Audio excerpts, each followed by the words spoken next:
کہ سب سحر سازی موسیٰ کی ہے، لہٰذا پھر تم جا کر اس سے کہو، اے موسیٰ اب کی دفعہ تو نجات دلا دو، ہم لوگ ضرور تیرا دین قبول کر لیں گے۔ پھر حضرت موسیٰ علیہ السلام نے فرعونی قوم کے کہنے سے اللہ تعالیٰ سے دعا کی۔ اللہ کے حکم سے ندی نالے دریا جو خون بن گئے تھے وہ سب پانی بن گئے، اور پھر اسی طرح حضرت موسیٰ علیہ السلام کی بد دعا سے بلا جب ان کافروں پر نازل ہوتی تب وہ حضرت موسیٰ علیہ السلام کے پاس جا کر تذرہ زاری اور عذر حلیہ کر کے ایمان لانے کا وعدہ دے کر اپنے سر سے بلا دور کروا لیتے تھے، اور جب وہ بلا ان کے سر سے ٹل جاتی تو پھر منکر ہو جاتے۔ قرآن مجید میں اللہ تعالیٰ نے فرمایا ہے، جب آن پڑا ان پر عذاب تو بولتے، اے موسیٰ پکار اپنے رب کو ہمارے لیے، جیسا کہ اس نے تجھ کو سکھا رکھا ہے، اگر تو نے یہ عذاب ہم سے اٹھا لیا تو بے شک ہم تجھ کو مانیں گے اور تیری بات پر عمل کریں گے۔ چنانچہ اللہ تعالیٰ نے فرمایا کہ پھر اٹھا لیا ہم نے ان سے عذاب ایک وعدے تک ان کو پہنچتا تھا، تب وہ منکر ہو جاتے اور ہرگز ایمان نہ لاتے۔ حضرت موسیٰ علیہ السلام اور ان کے بھائی ہارون نے اپنے اللہ سے بد دعا کی کہ اے رب تو نے دی ہے فرعون کو اور اس کے سرداروں کو زینت و مال و دنیا کی، اور وہ اپنی زندگی میں لوگوں کو تیری راہ سے بہکاتے ہیں، اے اللہ تو ان لوگوں کا سب مال و دولت ان سے مٹا دے۔ اللہ تعالیٰ نے فرمایا، قبول ہو چکی ہے دعا تمہاری موسیٰ اور ہارون، تم دونوں ثابت رہو اور مت چلو ان کی راہ جو انجان ہیں۔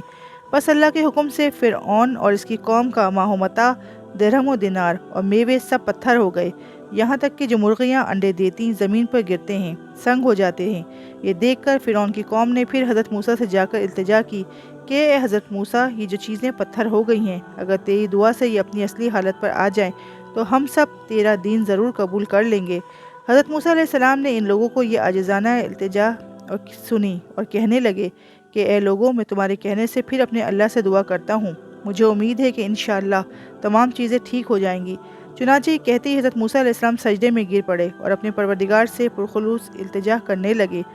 اس التجا سے اللہ تعالیٰ نے ان چیزوں کو جو پتھر بن چکی تھی پھر ان کو اصلی حالت پر کر دیا۔ یہ ٹھیک ہوتے ہی پھر فرعون کی تمام قوم فوراً ہی حضرت موسیٰ علیہ السلام سے منکر ہو گئی اور حضرت موسیٰ علیہ السلام کو جادوگر ٹھہرایا۔ باوجود ان 9 علامات کے، اول عصا، دوسرا بیدہ، تیسرا طوفان، چوتھا قحط،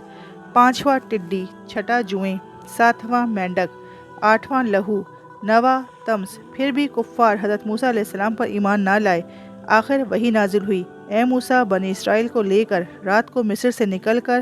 لب دریا جا اور اس طرح پر جاؤ کہ اہل مصر کو تمہارے جانے کی خبر نہ ہو، میں تم کو دریا پار کرا دوں گا، فرعون اور اس کی ساری قوم کو دریا میں ڈبو دوں گا، تب تم اور تمہاری قوم اس کے شر سے نجات پاؤ گے۔ سورہ شورى میں اللہ تعالیٰ نے فرمایا ہے، اور حکم بھیجا ہم نے موسیٰ کے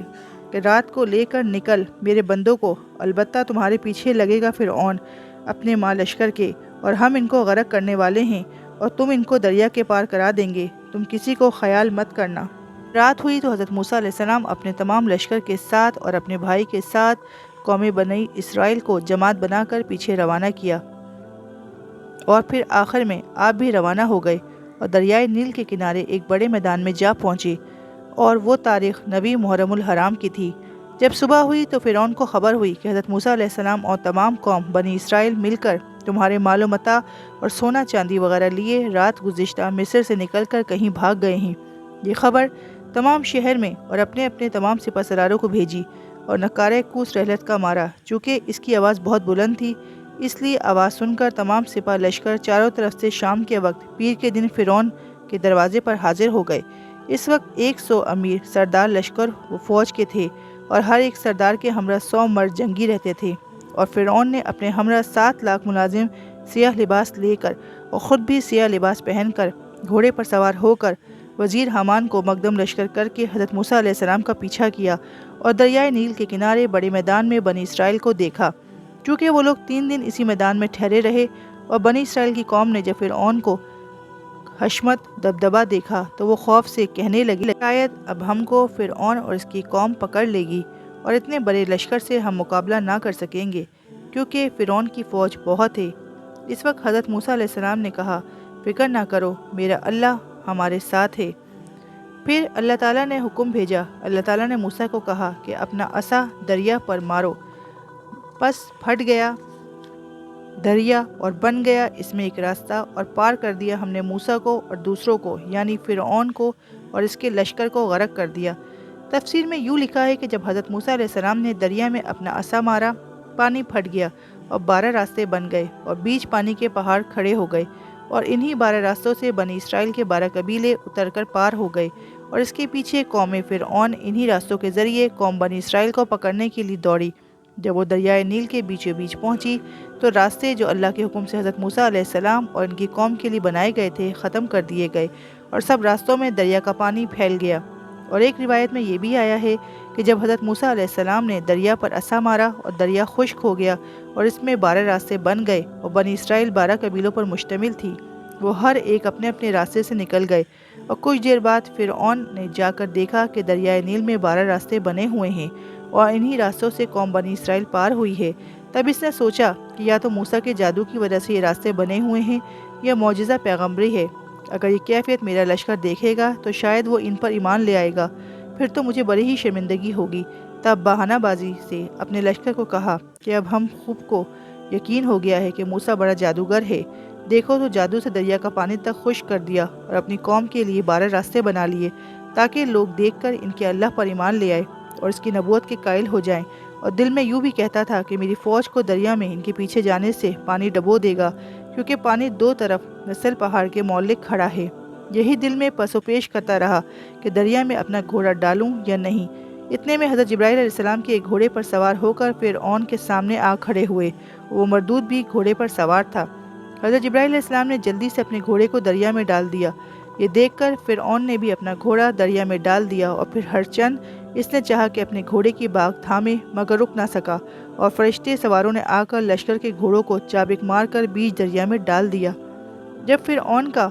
لشکر بیچ دریا کے آ چکا، اسی وقت حضرت موسیٰ علیہ السلام نے چاہا کہ دریا میں عصا مار کر ان کی راہ بند کر دیں۔ آواز آئی، اے موسیٰ، اللہ تعالیٰ نے فرمایا ہے، اے موسیٰ چھوڑ دے، دریا خشک، تحقیق لشکر ڈوبنے والے ہیں۔ تب وہ پانی جو دیوار سا ہو گیا تھا اور ہوا پہ معلق تھا، وہی پانی دونوں طرف سے آیا اور پوری قوم کو ڈبو دیا۔ ایک روایت میں ہے کہ فرعون اپنے ڈوبتے وقت کہتا تھا کہ میں ایمان لایا بنی اسرائیل کے اللہ کے اوپر اور اس کے رسول پر۔ چنانچہ اللہ تعالیٰ نے قرآن مجید میں ارشاد فرمایا ہے، اور پار کیا ہم نے بنی اسرائیل کو دریا سے، پھر پیچھے پڑا ان کے فرعون اور اس کا لشکر شرارت اور زیادتی سے، جب تک کہ پہنچا ان پہ دباؤ۔ کہا فرعون نے کہا کہ ہم ایمان لے آئے ہیں، ہمارا کوئی معبود نہیں کہ جس پر ایمان لائے بنی اسرائیل، اور میں بھی فرمانبردار ہوں، ان میں سے ہوں۔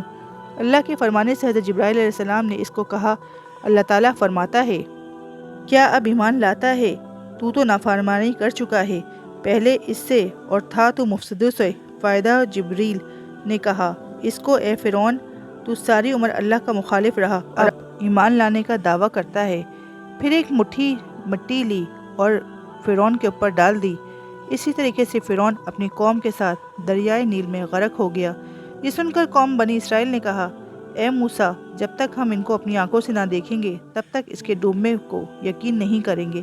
تب حضرت موسیٰ علیہ السلام نے اللہ کی بارگاہ میں دعا مانگی۔ اس دعا کی برکت سے موج دریا نے ان سب کی لاشوں کو جہاں بنی اسرائیل تھے پہاڑوں پر پھینک دیا۔